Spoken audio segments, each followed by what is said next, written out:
পাদুয়ার সাধু আন্তোনির এটি চতুর্থ ভিডিও। এই ব্যাসিলিকাটিতে বিচ্ছুরিত 9টি চ্যাপেল মাঝখানে সেই উচ্চভিতির চারপাশেই আছে। বারো ক্যাপেলা ডেলে বা সাধু আন্তোনির চ্যাপেল থেকে বের হয়ে আমরা গিয়েছিলাম treasury chapel, the chapel of the relics দেখতে, যেখানে সাধু আন্তোনির মূল্যবান দেহাবশেষ বিশ্বজুড়ে তীর্থযাত্রীদের আকর্ষণ করে। স্বর্ণ ও বহু মূল্যবান রত্ন দিয়ে সাজানো হয়েছে এই চ্যাপেলটি। চ্যাপেলটি 1691 সালে বারোক শৈলীতে বার্নিনির একজন ছাত্র ভাস্কর স্থপতি ফিলিপ্পো পারোডির পরিচালনায় 17 শতকের শেষের দিকে চ্যাপেলটি দুর্দান্ত বারোক শৈলীতে তৈরি করা হয়েছিল, যিনি এই বালুস্ট্রেটের মূর্তিগুলিও তৈরি করেছিলেন। পাদুয়ার সাধু আন্তোনি 1231 সালে মৃত্যুবরণ করেছিলেন।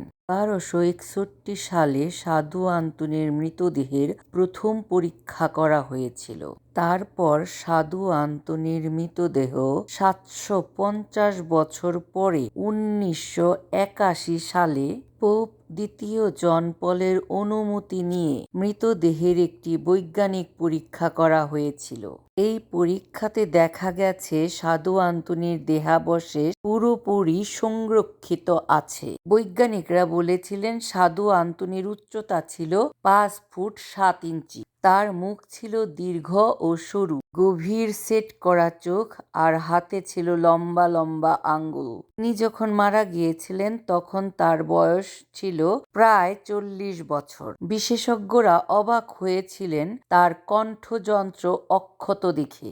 1263 সালে যেমন প্রথম পরীক্ষার পর সাধুর জিহ্বা যেমন অক্ষত অকৃত্রিম ছিল, আজও তার জিহ্বা একই রকম অক্ষত অকৃত্রিম আছে।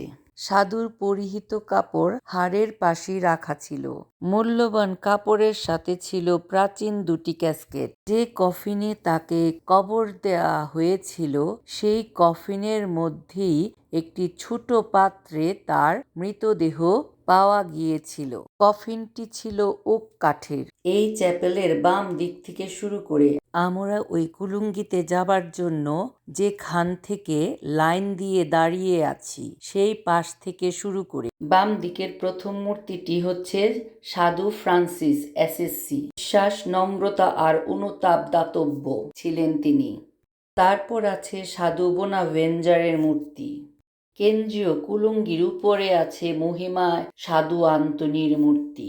এই মাঝখানের 3টি কুলুঙ্গিতে রেলিকুয়ারি, চালিস আর ভোটো রাখা আছে, যার মধ্যে আছে সাধু আন্তোনির মূল্যবান বস্তু। বাম কুলুঙ্গিতে সাধু দ্বিতীয় জন পলের একটি ধ্বংসাবশেষ রাখা আছে। 1982 কেন্দ্রীয় সম্পদের একটি হাড় রয়েছে। এটি সাধু আন্তোনির পরিহিত আবাস। এখানে আরও আছে সাধু আন্তোনির চুল, দড়ি, পা, চামড়ার টুকরো, সাধু আন্তোনির শরীর থেকে কিছু চুল। 1436 সালে স্বর্ণাকার জিওলিয়ানজো দি ফারাঞ্জি নির্মিত একটি কেন্দ্রীয় কুলুঙ্গিতে সাধু আন্তোনির সেই অকৃত্রিম জিহ্বা একটি চমৎকার ভাণ্ডারে রাখা আছে। তারই উপরে রেলিকুয়ারিতে সাধু আন্তোনির চোয়াল রাখা আছে। এই রেলিকুয়ারিটি 1350 সালে এই পাদুয়ার একজন শিল্পী নির্মাণ করেছিলেন। তারও উপরের রেলিকুয়ারিটি 1437 সালে জি ফেব্রো একটি রৌপ্য কেসে প্রভু যীশু খ্রিস্ট ট্রু ক্রস বা আসল ক্রুশের একটি অংশ রেখেছেন।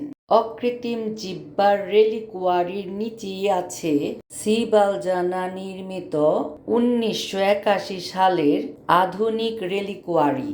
আর এই আধুনিক রেলিকুয়ারির মধ্যেই আছে সাধু আন্তোনির ভোকাল যন্ত্রপাতি। চ্যাপেলটিতে পদার্পণ করিয়েই আমার চোখ জুড়িয়ে গিয়েছিল এর সৌন্দর্য দেখে।